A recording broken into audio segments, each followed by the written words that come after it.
Hey everyone, and welcome back. I know how much you guys love engine teardown videos, so that's what we're starting today.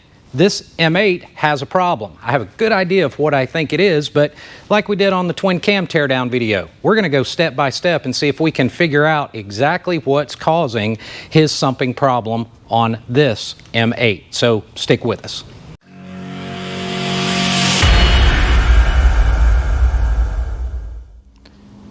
This engine belongs to Stephen Richardson, one of our longtime channel members and subscribers. And as I said, the plan is to do a complete Skunkworks 124 monster on this one from top to bottom.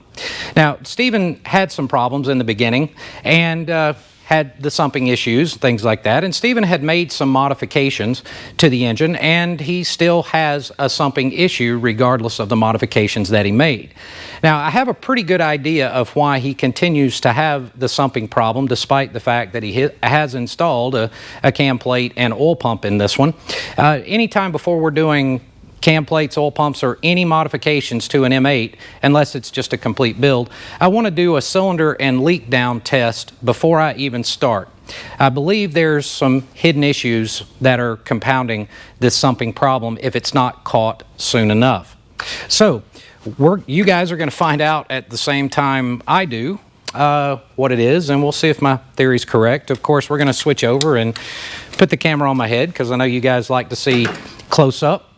Now, the only thing that we have taken apart, we did loosen up the rocker boxes on this one. The guy started taking the thing apart, and I told him, no, we want to video this one for Stephen, and of course for you guys, and see what we've got. So let's start tearing this thing down. All right, now what I've done, I have not removed the crank position sensor yet for one very particular reason. If this engine has been sumping, if I pull the crank sensor, we're going to get all the oil coming out of the bottom of it. What I want to do is open up the cam chest first and see how much oil may be in the bottom of the cam chest. Once we do that, inspect the cam plate, then I'm going to pull the crank sensor and let's see how much oil actually comes out. Of course, we're going to start at the top then and work our way down and get into the case.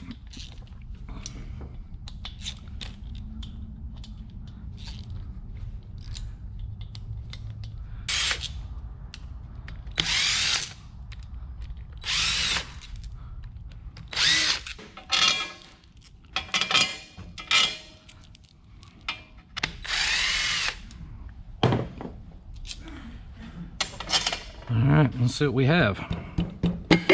Oh, wow.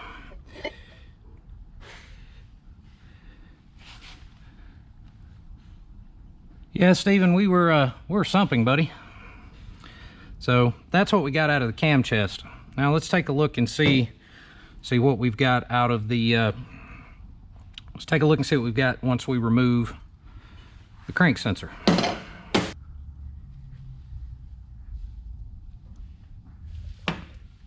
Oh yeah, you can see that under there. Yeah, we're draining pretty good. Oh yeah.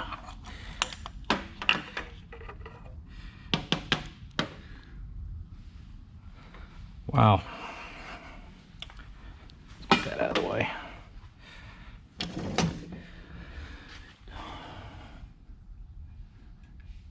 Oh yeah, it's still pouring out, guys.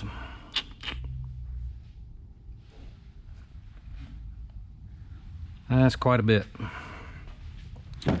So yeah, Stephen, you still had a sumping issue, bud. Now let's keep going.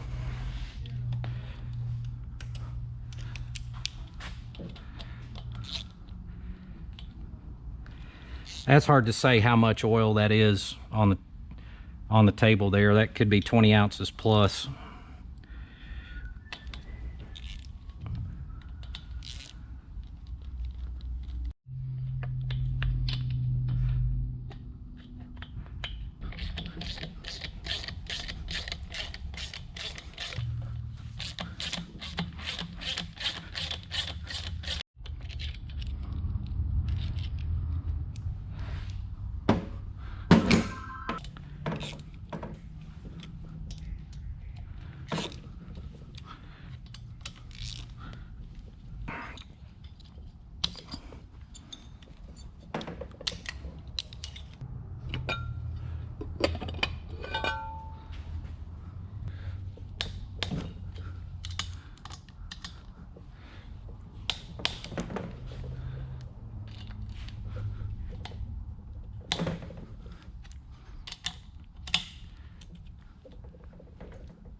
You want to make sure to pull these bolts out, you know, even on both sides to avoid scarring up or getting anything in a bind in that area there. So we're just going to back it off real slow on both sides.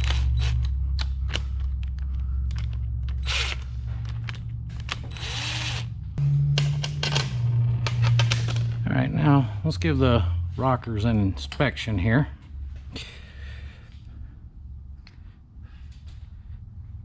Slip fit, no shake. Rocker tips look pretty good there. The pocket looks good. The push rod was seated. Looks like the top end's getting oiled quite well. Now we want to inspect in this area here. There's some wear as expected. You don't really want to be able to feel it, you know, with your fingers on these cradles here. So got a little wear on the thrust face, but nothing terrible. Same here, slip fit, no shake. No ridges on the shafts. Here looks great. Keep going. Same here, there. No ridge. We've got a little bit right there. So I'll measure this one and make sure it's good, usable for the build.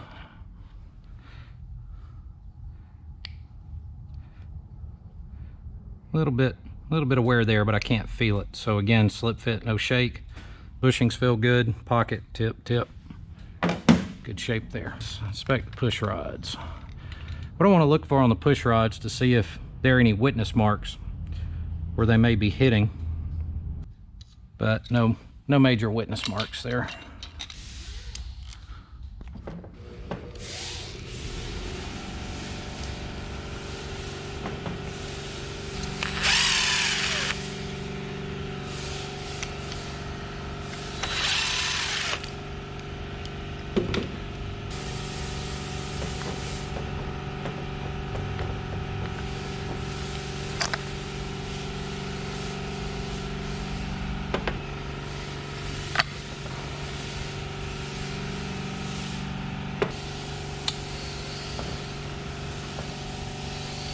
Yeah, that one's a little...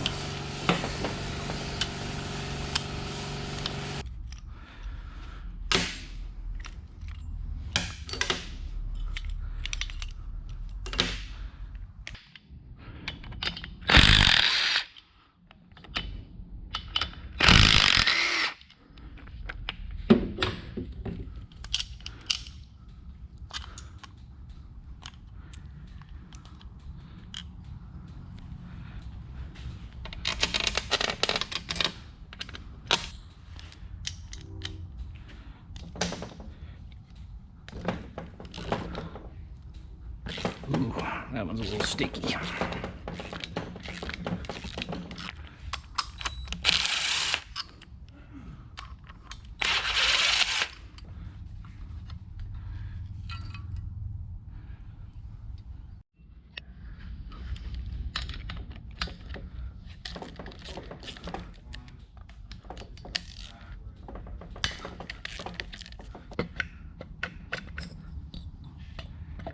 Ooh. Yeah, the intake runners are quite a bit of oil in there. Again, from the blow-by that we saw from the sumping.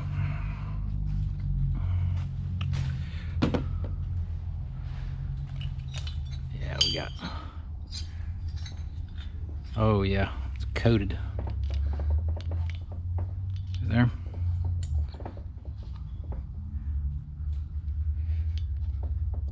Of course, it has that stickiness to it, which you would expect from ethanol fuels. Let's see what we can get off the top of the valve here. Oh yeah, we got quite a bit of oil in there. All right, let's get the heads popped off real quick. Instead of doing it on this teardown table so everybody can see it, instead of doing it on the engine stand, makes this a little tougher. But it's a wrestling match. Did you see all the oil that came out of it? No. There's got to be 20 plus ounces of oil that came out of this thing. That sumped? Yeah, bad. got that one. I hope so. Yeah.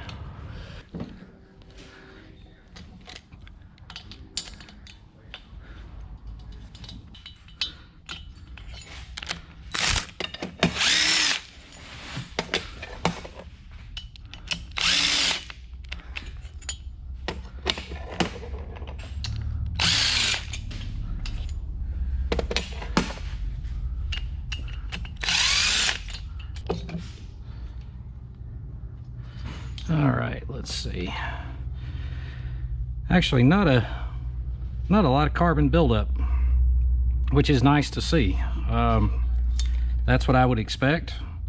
And you know, one of the other common problems are the gaskets slipping out over here. He's not experiencing that problem at all, so we can't blame any kind of leaking head gasket on anything. But the tune didn't appear, this on the rear head of course, to be too far off, so everything looks pretty healthy in there. Now let's try the other one.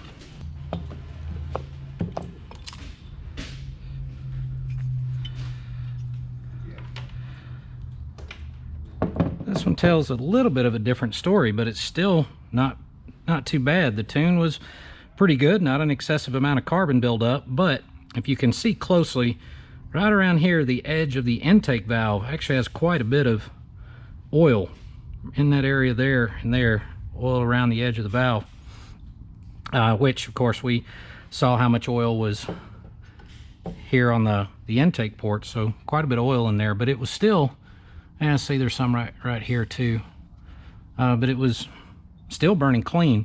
Now what can happen, of course, is that this will affect your air-fuel ratio, so whoever had previously tuned this thing, just from looking at this, looks like they did a pretty good job. And the fact that it was, you know, you're getting a little bit of oil in there, it's going to richen the fuel mixture a little bit. So when they did their tuning, they may not have known that, but regardless, it was accommodated for. That's not bad at all.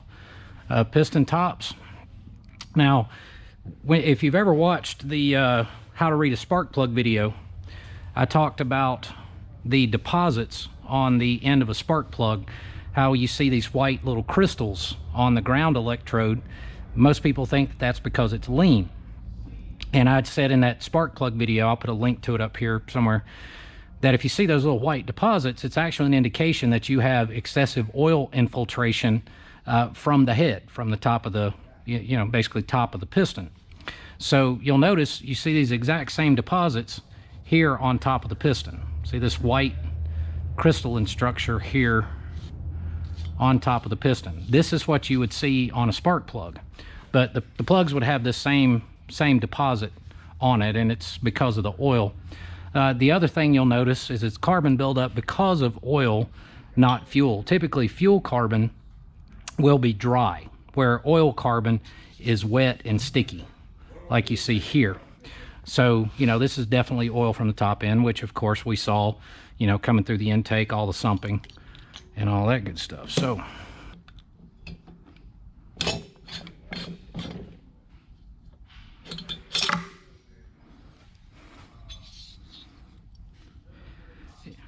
yep, that's exactly what I was expecting to see.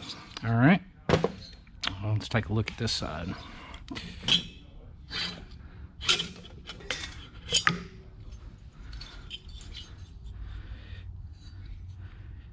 Yep, exactly what I was expecting to see.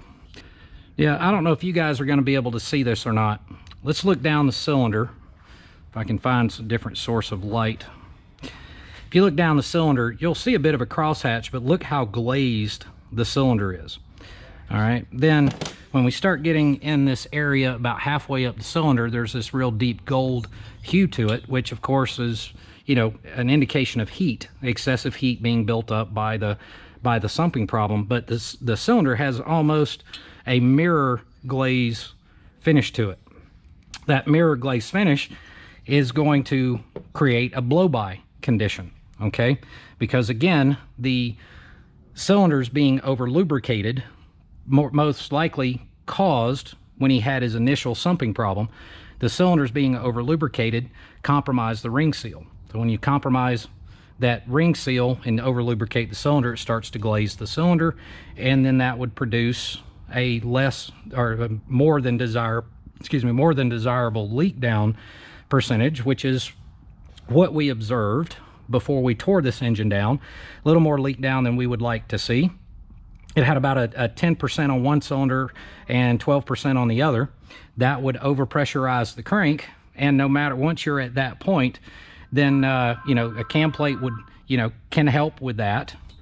The vented dipsticks can help relieve that positive crankcase pressure, and but those products would help and could potentially have reduced the sumping, but at the same time they would never have fixed this issue. So the fix would be to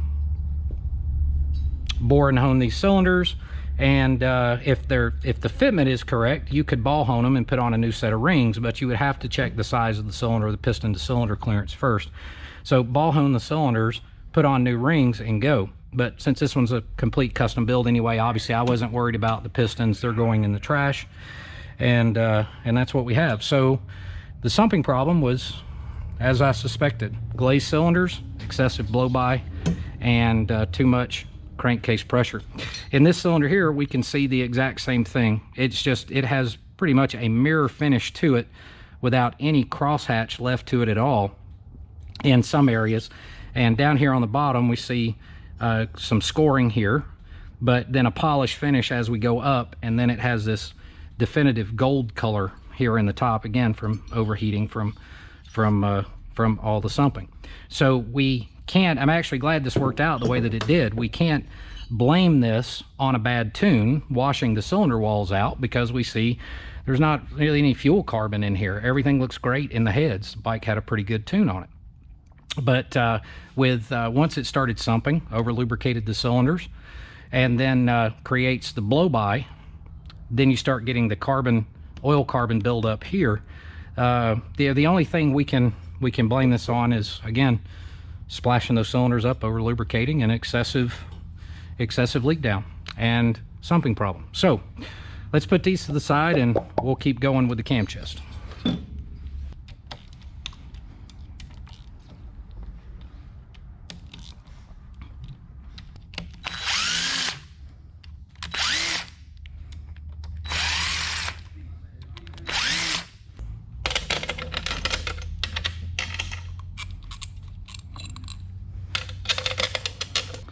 All right, good job, Steve. We've got some S&S tappet cuffs in there. Good man, good man. Ooh.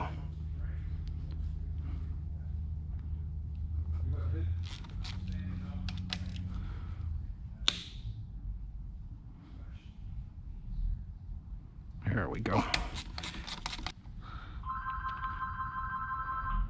Looking for any uneven wear patterns. Don't really see any. Excellent.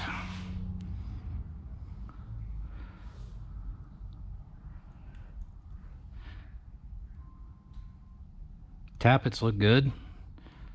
No frosting on the rollers. Look at the wear pattern down in there. There's some pretty significant wear in there, a couple little chips. So we go back together with this. Of course, we'll measure that bore clearance and get a proper size lifter in there.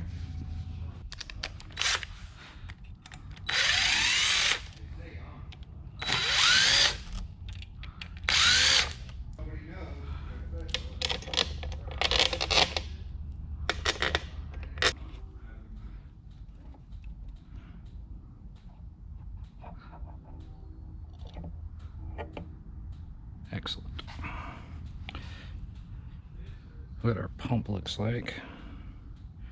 There's a bit of uneven wear here on this side, so we've got a little bit of crank run out in here. Let's see. Yeah, there's that side of the bore looks basically brand new. This side of the bore here does have some wear to it. I don't know if you guys can see the scoring marks there. Let's take a look at the cam. Set this to the side. Now remember what's happening when these engines are sumping. So the oil's being cavitated, and occasionally the top end will starve for oil. This is why I pay such close attention to the rockers when we take these apart. And of course I'll clean them up and inspect them further.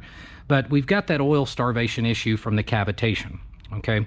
And that's typically why you get some premature wear inside the bores here, a little bit of scarring, so we're obviously going to be checking that. But one of the things that this also causes is a bit of oil starvation to the roller on the lifters and also to the cam. So let's take a look here. Notice the wear marks where they're beginning to frost up and how inconsistent it is. Now, this isn't something that's terrible. This isn't bad, but he doesn't have a ton of miles on this. So we'll notice here we've got some pretty excessive little scarring, and I can actually see some bumps here and there. It's not terrible. I can't quite feel it with my fingernail. There's a little bit of a ridge there, but there's, you know, a bit of a lubrication issue going on here. Yeah, it's starting to wear through the hardness layer. Again, guys, this isn't something that, you know, is, you know, this isn't terrible and not really uncommon to the M8s, but this one, on like on this particular lobe here, is probably a little more than I would like to see for one that has very low miles on it. This can be a sign that you actually do have excessive bore clearance, bore to lifter clearance here, where the lifter is actually in slightly crooked until it has pressure put on it, and then that's when it would, you know, it would flatten out onto this area here. So that's one thing to consider and something to look out for.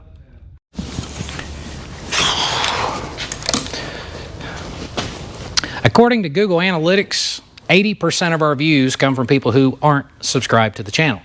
And quite often, questions that I see on a lot of our videos are exactly content that we've posted in the past. So, if you're not subscribed, do me a favor, guys. If you like this kind of content, smash the subscribe button and hit the little reminder bell down there and set it to receive all notifications so you'll get to see part 2 of this teardown.